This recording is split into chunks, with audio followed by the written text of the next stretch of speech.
बिहार में शिक्षक बहाली को लेकर लंबे समय से जो कयास लगाए जा रहे थे और जो प्रोसेस चल रहे थे, उसके मुताबिक अभी नोटिफिकेशन अधिसूचना जारी हो गई है, जिसके मुताबिक बीपीएससी द्वारा एग्ज़ाम कंडक्ट किए जाएंगे। दो तरह से इसमें एग्ज़ाम होंगे। पहला तो यह है कि जो पहले से ही नियोजित शिक्षक हैं उनको रेगुलर जो टीचर होंगे उसके बराबर के लाभ लेने के लिए उनको एग्ज़ाम बीपीएससी द्वारा जो कंडक्ट की जाएगी उसको देना है। दूसरे वो हैं जो 7th फेज की वेट कर रहे थे और उनको बीपीएससी एग्ज़ाम अब देनी है, तो 7th फेज या आगे के जो भी अभी सीसेट पास किए हैं, टेट पास किए हैं, उन्हें एग्ज़ाम देना है। तो अब बीपीएससी एग्ज़ाम जो होगी उसमें आप लोगों को शामिल होना है। तो उसमें सिलेबस क्या होगा, एग्ज़ाम के पैटर्न क्या होंगे, बहुत सारे कन्फ्यूजन हैं, चूँकि बीपीएससी को अभी सिलेबस बनाना है। जो प्रिलिमिनरी जो डिस्कशन पहले भी होता रहा है उसके मुताबिक अगर देखेंगे तो प्रधान शिक्षक की परीक्षा बीपीएससी द्वारा ली गई थी, जिसमें कि जीएस और टीचिंग एप्टीट्यूड को रखा गया था। वैसे भी अगर कोई टीचर बनते हैं जो सुपर टेट एग्ज़ाम यूपी में भी होती है, उसके मुताबिक अगर हम देखेंगे कि हमारे पास जो समय है उसके मुताबिक हमें क्या करना चाहिए, किस तरह से प्रिपरेशन करना चाहिए, तो बीपीएससी को अभी सिलेबस तैयार करना है और किस तरह के क्वेश्चंस होंगे यह भी आप लोगों को देखना होगा। लेकिन जो मेरा अनुमान है उसके मुताबिक मैं आप लोगों को बताने जा रहा हूँ कि क्या पूछा जाएगा और क्या होना चाहिए। उससे पहले यह जरूरी है कि बीपीएससी द्वारा एग्ज़ाम होगी उसको लेके बहुत सारे आप लोग चिंतित हैं कि क्वेश्चन टफ होगा। जब बीपीएससी एग्ज़ाम दे रहे हैं तो क्यों नहीं हम सिविल सर्विस बीपीएससी वाला एग्ज़ाम जो है वो क्यों ना दें। एक्चुअली क्या होता है, जब क्वेश्चन टफ होता है तो उसके जो कट ऑफ है वो नीचे हो जाते हैं, जब क्वेश्चन ईजी होता है तो कट ऑफ ऊपर हो जाता है। जो भी टेट पास हैं, बीएड किए हुए, डीएलएड किए हुए, उन्हीं को एग्ज़ाम देना है। तो उसके हिसाब से देखेंगे तो एक सीमा खींची हुई है, उसी के अंदर के जो स्टूडेंट हैं उन्हीं को एग्ज़ाम देना है। तो उसके हिसाब से देखेंगे तो एग्ज़ाम ज़्यादा टफ होने की पॉसिबिलिटी तो नहीं रहती है।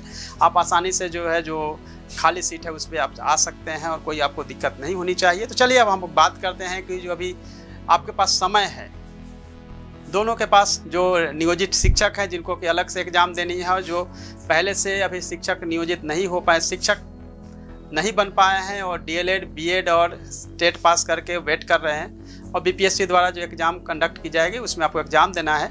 तो जो प्रधान शिक्षक परीक्षा हुई थी उसके मुताबिक और जो सुपर टेट एग्ज़ाम जो यूपी द्वारा ली जाती है उसके मुताबिक देखा जाए तो दो भागों में बांटा जा सकता है। एक तो है कि जीएस का पोर्शन और दूसरा है टीचिंग एप्टीट्यूड का। ये मैं दोनों के लिए बता रहा हूँ। अब आपके मन में होगा कि जो पहले से नियोजित शिक्षक हैं वो और जो अभी खाली पद हैं जिसके अगेंस्ट में आप लोग एग्ज़ाम देने वाले हैं, उन दोनों में अंतर यह है कि दोनों के एग्ज़ाम अलग होने की संभावना है, क्योंकि एक साथ अगर एग्ज़ाम होता है तो दोनों को अलग अलग करना मुश्किल होगा, मेरिट निकालना मुश्किल होगा। बेहतर यही होगा कि अलग अलग, पॉसिबिलिटी यही है कि अलग अलग होगा और दोनों के एग्ज़ाम्स के पैटर्न लगभग सेम होंगे। तो पैटर्न की बात कर लेते हैं। पहले तो कि जीएस जो है वो पूछा जाएगा और लगभग हो सकता है 75 मार्क्स के हो, और दूसरे जो है टीचिंग एप्टीट्यूड, क्योंकि आप लोगों ने बीएड और डीएलएड किया है तो वो भी आप लोगों को पढ़ना है और पढ़ा हुआ है ऑलरेडी। और जीएस के जो पोर्शंस हैं वो हम देखते हैं कि डीएस में क्या क्या पूछा जाएगा। जीएस में जो पूछे जाएंगे उसमें सबसे अधिक क्वेश्चन जो आने की पॉसिबिलिटी है वो है साइंस का। दूसरा है भारतीय राष्ट्रीय आंदोलन तथा बिहार का योगदान।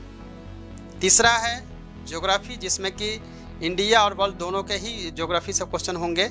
चौथा है भारतीय राज्य व्यवस्था। पाँचवा है अर्थव्यवस्था। छठा है विज्ञान एवं प्रौद्योगिकी।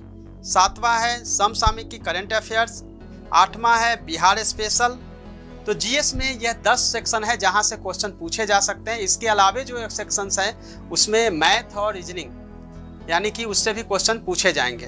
तो जीएस में कमो बेश देखा जाए तो यही सेक्शन है, लेकिन पढ़ने के लिए तो एनसीईआरटी के बुक्स में पहले से ही बताता रहा हूँ, उसको आप पढ़िए। अभी से आपके पास जो समय है उसको यूटिलाइज करिए, बजाय कि आप नकारात्मक चीज़ों को सोचने का। टीचिंग एप्टीट्यूड में जहाँ से क्वेश्चन पूछे जाते हैं, जनरली देखा जाता है कि टीचिंग में कहाँ से क्वेश्चन पूछे जाएंगे, मैं उसके चैप्टर के भी डिस्कशन कर लेता हूँ। टीचिंग एप्टीट्यूड में जहाँ से क्वेश्चन पूछे जाएंगे, नंबर 1 हम देखेंगे बच्चे तथा बचपन, बाल अधिकार, समाजीकरण, शिक्षा एवं ज्ञान। दूसरा जहाँ से हो सकता है पोर्शन वह है प्रमुख शिक्षा शास्त्री एवं उनका दर्शन। तीसरा जो पोर्शन हो सकता है पाठ्यक्रम, बाल विकास, वृद्धि एवं विकास, सृजनात्मकता, खेल, व्यक्तित्व और नैतिक विकास। चौथा जो पोर्शन हो सकता है वो है ईसीसीई, आवश्यकता एवं उद्देश्य, विशेष आवश्यकता वाले बच्चे, शारीरिक शिक्षा, बिहार में शिक्षा में चुनौतियाँ। पांचवा जो पोर्शन हो सकता है विद्यालय संस्कृति, शिक्षा के अधिकार, समावेशी शिक्षा, कक्षा कक्ष शिक्षण, पाठ सहगामी क्रियाएं, आकलन एवं मूल्यांकन, वृत्तिक विकास एवं नेतृत्व व्यवस्था। छठा जो पोर्शन हो सकता है वो है जिला स्तरीय संस्थाएं, राज्य स्तरीय संस्थाएं एवं राष्ट्रीय स्तर की संस्थाएं। 7 जो पोर्शन हो सकता है भारतीय समाज में समावेशन, अपवर्जन, समावेशी शिक्षा, जेंडर विभेद एवं संवेदनशीलता, समता और सामाजिक न्याय के लिए शिक्षा तथा शिक्षकों की अस्मिता। 8वां जो पोर्शन हो सकता है राष्ट्रीय पाठ्यक्रम की रूपरेखा, शिक्षण अधिगम में मल्टीमीडिया साधनों का उपयोग तथा विद्यालय कार्यों के साथ ICT का एकीकरण।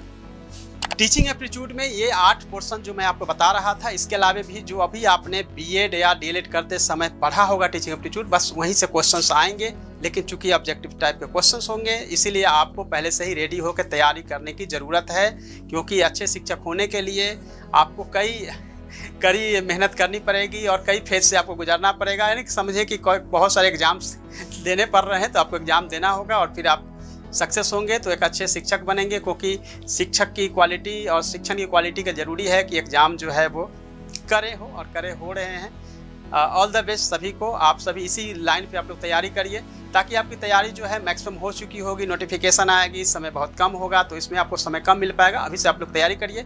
ये जो वीडियो बना रहा हूँ इसलिए क्योंकि आपने लोगों ने इतने सारे कॉल्स किए, मैसेज कर रहे हैं कि क्या पूछा जाएगा, कहाँ से। मैंने एक अनुमान के आधार पर आपको बताया है, ऑफिशियली मैं कुछ भी आपको नहीं बता रहा हूँ, इस बात का आप लोग ध्यान रखेंगे।